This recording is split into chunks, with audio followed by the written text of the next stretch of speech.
Are you looking for adventure? Do you want to find peace? Long-distance trails offer you freedom and discovery. They offer a way to connect to yourself and to the world around you at the same time. The most popular trails have become crowded, but there are so many other trails that have plenty of space. The Trails Around the World podcast is here to introduce you to new trails and to new types of trails and to expand your horizons. Join me as we explore, finding out what is possible and how to do it. It's been a long time. I posted my last episode in June, and I recorded the episode that you will hear now in July. Now it's late October. I have an interview arranged for another episode this week, although I think it will probably take me several weeks to edit it. But I do plan to return to my previous schedule of approximately once a month for episodes. Thank you for tuning back in, and this episode follows a different format than previous episodes. It was an experiment. I'm not sure that I feel it was successful, but I hope it's interesting. Hello everyone, and welcome back to the Trails Around the World podcast. I'm going to try an experiment with this episode, essentially interviewing myself. I'm going to talk about a short through hike, a 3-day trail that is near where I am living at the moment. In addition to telling you about a trail that you might enjoy hiking if you live near where I am, or if you're on a business trip and had a long weekend to enjoy the area, I hope that this also illustrates that one can often find a longer trail in one's local area and enjoy that. One doesn't necessarily need to go far for adventure. This, of course, has been particularly important over the past year and a half during the COVID pandemic, when many of us have had to try to find adventure closer to where we are and have not been able to travel. In this episode, I plan to discuss the Rokko Traverse Trail, in Japanese, the Rokko Zenzan Jyusouro. Directly translated, the Rokko Zenzan Jyusouro is the Rokko All-Mountain Straight Path, but it makes more sense in English to say Rokko Traverse Trail. Mount Rokko is a massif on the northern side of Kobe and some other towns to its east. Kobe is on the north side of Japan's inland sea and is a major port. It looks south across that sea, and just to the north of it, creating a wonderful microclimate, I might add, is this 931-meter high mountain massif named Rokko. The views from the ridgeline of Rokko are quite famous, and it is a dramatic ridgeline. So hiking it is quite rewarding, both from the perspective of having those views much of the time, and also being in a pretty famous tourist area, but having a much more intensive experience of it than most people do if they just take the cable car up or the ropeway up for the afternoon, or have a meal and watch the sunset. So one has views of Kobe, all of the port communities along the area. You can also see to the north, which is a mountainous area, and you can see Osaka in the distance, and of course the inland sea. So you're on a mountaintop and looking out southward across the sea. I have composed a GPX track for this route, and will be putting it on the Facebook page for this podcast and trying to make it available elsewhere publicly. Unfortunately, I'm still working to figure out how to upload a track that I didn't actually hike all of at once onto OpenStreetMaps. If I do manage to do that, or if I actually through hike this in one shot, then I will upload that, or upload portions of this track, upload it in 3 sections or something. I do hope to hike this entire route sometime in the next year as a 3-day through hike on a long weekend, and then I would be able to put it up in 3 sections. on OpenStreetMaps and make it publicly available. One can think of this hike as having three main sections. Starting at the train station in Takarazuka, one climbs a fairly steep ridge, 931 meters, to the summit of Rokko. That ridge is fairly remote and wild. One sees more trail runners than hikers on it. From Rokko summit to Maya summit is the developed tourism area. There are roads, there are buses, there is access from 3 or 4 different ropeways or cable cars up and down both sides of the mountain. There are hotels, there are theme parks, restaurants, and the trail goes on and off of so-called improved surfaces. Personally, I don't like walking on pavement, but one cannot avoid it in that area. You will be doing about 50% of your walking on harder surfaces. Then after Maya summit, going towards the far western part of Kobe, the trail goes up and down more as opposed to the area east of Maya summit, which is a fairly direct climb and then partial descent from the summit of Rokko Island. From Maya summit going west, you go up and down a lot more. The overall altitude is less, but the cumulative gain and loss of altitude is greater. And you pass through a number of shrines and temples, which are quite interesting. I won't get into details of what those shrines and temples are, but I recommend that section for those alone, but also for some nice hiking. The trails are more popular and have more people on them than the eastern portion near Takarazuka. Not included in this trail, but also worthy of note, are the fact that one can climb from Kobe or Ashiya to the summit of Rokko, and that's a 900 plus meter climb, but it is very much doable in a day. There's also a well-known and very old onsen town on the north side of the massif, of the Rokko Massif, called Arima Onsen. And there is a ropeway from near the Rokko summit that goes down to Arima Onsen. And so I have hiked from Kobe to Arima, for instance, over the Rokko summit. Arima has train service, so that makes a nice potential variable in the route. For instance, one can hike the first day from Takarazuka to Rokko summit and then continue on another hour and a half, take the ropeway down to Arima, spend the night in an onsen ryokan there, which means that you can use the traditional onsen or geothermal hot bath to relax after the day, enjoy nice meals, and then take the ropeway up again in the morning and resume one's trip.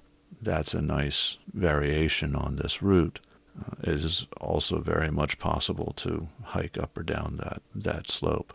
Beyond the top of that ropeway down to Arima Onsen, that's also where bus service for the Rokko cable car starts, and one can jump on the bus from there and take the cable car down into Kobe and then get on a train from there. If one is staying in a hotel locally, this could be done with returning on public transportation to the hotel for each night.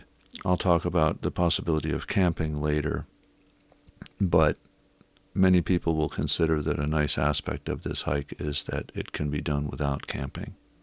In the developed area between Rokko summit and Maya summit, if one does not have a private car, one is going to have to walk an hour and a half to get to the top of the ropeway that leads down to Arima on the north side.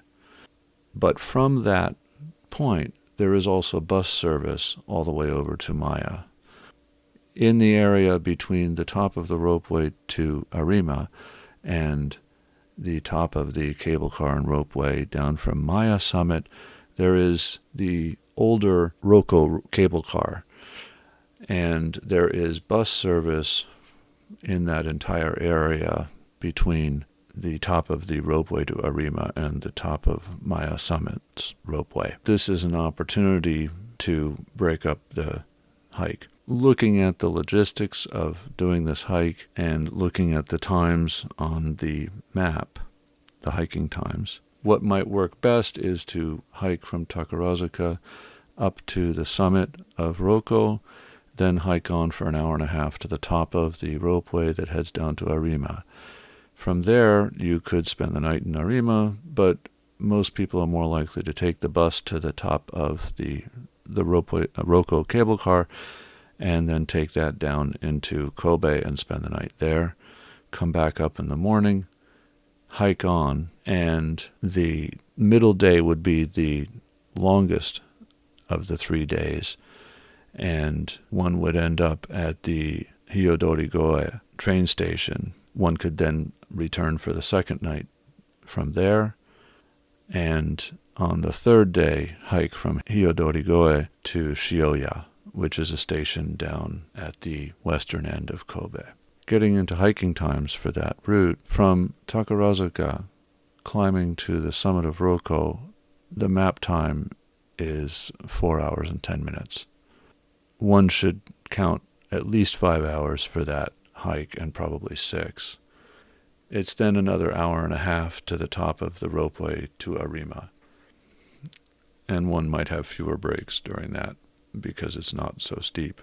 That could constitute the first day of the hike. From the top of the Rokko ropeway, then, is 2 hours to the summit of Maya-san, and then another 5 hours from Maya-san to Hyodori-goe, so that would be about a 7-hour day if one returned to the top of the Arima ropeway and hiked down to Hyodori-goe that second day. There's a good deal of up and down in that route, so it should not be underestimated. Hyodori-goe to Shioya also has a lot of up and down. The map time is 5.5 hours, although 7 hours would probably include breaks. I'm not sure how old the trail is, but the Rokko cable car was built in 1932 and still uses the original cars. If you like that sort of thing, it's really worth seeing the cable car and riding on it. Those original cars are unusual, and the ride is fun. The trail itself appears to be marked out primarily for trail runners, and that appears to be the primary group that does the trail end to end. In terms of how the trail compares to other trails that I've hiked or in Japan, it does not have an urban feeling. One is on a mountain and one knows it, and one should use all the usual caution regarding weather and wildlife and other considerations. The trail is not alpine, but it is high on a mountain. It's well marked, it's well maintained, and it's very accessible along a great deal of its length, and yet it is still a beautiful trail on the mountain and through the woods and up and down mountains. There is a web page in Japanese which says that the trail is 56 kilometers long.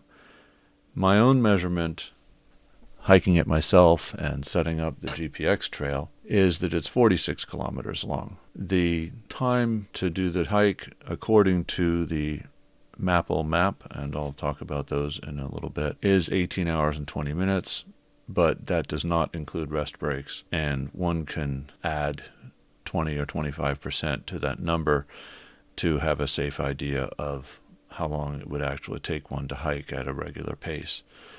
Some people hike faster than the Maple map times, and those times on the map are still useful in that case because they are relative to each other, and therefore if you know that you generally hike 10% faster than the times, then your hiking time will be consistently 10% faster than the Maple map times. Most people who would hike slower than the Maple map times probably wouldn't do this trail because of the challenging climbs and descents. Trail runners do this in a single day. A reasonable pace for a hiker would probably be 3 days. If one lives in the area, one can use this main traverse trail as somewhat of a spine of the system of trails, and think of other hikes having to do with it, but using other trails to get to and from it up the mountain, up and down the mountain. This is often one of the greatest advantages of having a long-distance trail.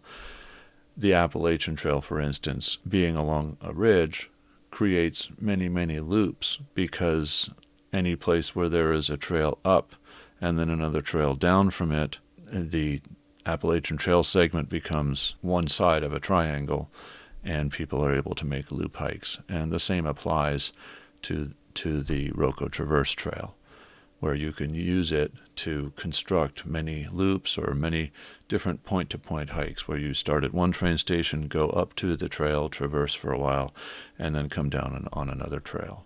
Considerations that would affect your timing for doing this trail. In general, June through August are the summer here, and it's generally too hot and too humid to undertake a climb like this. It can be done if one is going to do it. One wants to be going uphill as early as possible in the day. There are also mosquitoes in the summer, although compared to other places that I've lived, the mosquitoes are very mild. December through February, perhaps a little bit longer than that on either side, are times when one should be careful about the weather. There can be snowstorms, there can be high winds at this altitude, but that season is very good for hiking in this area. So as long as one has the time and one is not under pressure, and one can watch the weather forecast carefully, if one has experience and knows one's limits in terms of the weather, then that's a good season. There's not all that much rain, for instance, so it's a good time to be hiking. And the shoulder seasons are the best time. So mid-September until December 1st, and then early March up until late May are probably the best seasons to be doing this. There are train lines to each end of this, and that's how I would plan to begin and end this, is by taking the train. And then one can either climb down from the summit, or rather descend down from the summit to train stations, or take the there's also Nunabiki Gardens over the Kobe Shinkansen station that also has a ropeway, but I think that's less useful for this particular route. But the 3 cable cars and ropeways from that Rokko-san summit to Maya-san summit area are very useful for getting to and from hikes in this area. There are also train lines that access more parts of the western section of this hike, and those are very useful, and Hyodore-goe Station is one of those. In terms of cultural or historical factors, I would point to that Rokko cable car as one. Of course, there are the theme parks and golf courses and such in the central section up near the summit. And from Maya-san's summit to the west, there are all those temples and jinjas, which really do add to the interest of the trail. I have not camped on this route because I live nearby, but I do keep an eye out for potential campsites. First of all, it should be said that I don't think that it's strictly legal to camp in this area. And being a fairly high traffic area close to an urban setting, I don't think that people expect to find someone camping up there. Given the popularity of the trail with trail runners, I think one might also encounter people in the evening and certainly in the early morning up on the trails. That's not necessarily a problem. But for much of its length, this is also a fairly narrow ridge trail, and so what's to the side of the trail is often very steep or very heavily overgrown, and thus camping would be difficult for that reason. All of that said, I wouldn't try camping at all in the heavily settled area between the summit of Rokko-san and Maya-san. I would be hesitant about camping in the western portion, west of Maya-san's summit, partly because there are so many temples and jinjas there, and therefore there will be priests and other people around connected with those facilities. In the eastern portion, which is the relatively steep ascent or descent between Takarazuka Station and the summit of Rokko, I've seen some places where it might be possible to camp, but that is only a half-day section, and so one might be heading straight on to the train station or want to get up past the summit if one is through hiking this route. In terms of other safety, security, health concerns, there was recently a warning for a bear that was active around the trails. This was above Ashia, and so it's only about halfway up the mountain, but that does serve notice that there are bears in the area. Probably a greater danger than that is either boars or snakes. The area above Kobe, Rokko Mountain itself, is famous for the density of the boar population, wild boars. And wild boars can be very aggressive and can charge. I have encountered wild boars. They have always run away or ignored me. So they are to be cautious about. Certainly one would not approach one, and some people have had trouble with them. I understand that Lyme disease and deer ticks are becoming more of a problem, but I haven't had any ticks on me in this area, and compared to other areas where I have encountered ticks and Lyme disease, such as North America or Europe, I think the problem is very minor here. My greatest fear in terms of wildlife is suzumebachi, which are very large bees that deliver a very powerful sting, and they are, I think, throughout Japan. They recently appeared in the northwest of the United States and are being referred to as murder hornets, which is an inaccurate description, but they can swarm and they are dangerous. I have seen one warning sign for suzumebachi in this particular area, and it was far from the trail that we're discussing now. It was in the western portion, and it was about halfway down the slope towards Kobe on a rarely used trail. But those are one wildlife threat that one should be aware of. One might want to be aware of what a warning sign for those bees would look like. If one does not speak Japanese, it is surprisingly easy to get around. One can use the internet or one's smartphone to find a lot of the travel information one needs. Google Maps often is very accurate as to travel information of that sort, public transportation, etc. And people are happy to see foreigners on the trail and are very helpful. Language should not constitute a barrier to undertaking this trail, but at the same time, one is going to be dealing with things in a very Japanese context, and there is not very much information available or provided in English.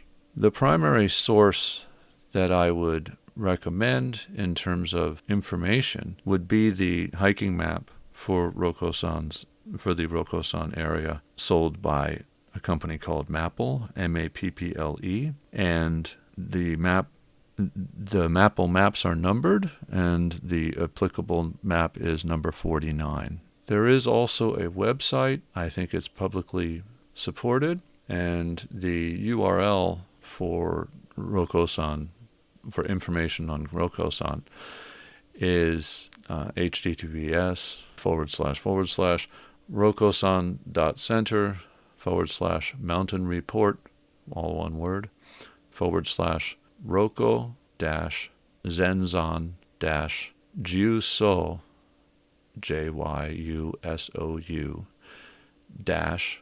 -Rokko-entire-mountain-hike /. So I've described the logistics for undertaking this hike and the many variations that can be used to do it. Lodging or accommodation options include your private home, using public transportation to get back and forth, or a hotel that you're staying in where you could just stay in the same hotel and, again, use public transportation to get back and forth. There are hotels in that area between the top of the ropeway coming from Arima and the top of the ropeway from Kobe up to Mayasan. One can also opt for a night in Arima, which is probably one of the most luxurious choices because one would then enjoy an onsen ryokan for that night, but that would also make the cost higher. And as I mentioned, one can also do a fairly challenging one-day hike from Arima up to the summit and down to Kobe, or the other way around, from Kobe or Ashiya up to the summit of Rokko and down to Arima, and then take the train from Arima back around to Kobe. That route is not a part of the hike that I'm describing, but it's useful to know that it exists. Thank you for listening to this episode. I'll have another guest next time with a new trail. And that's all for this episode. Happy trails to you, and thank you for listening. Thank you for listening to the Trails Around the World podcast.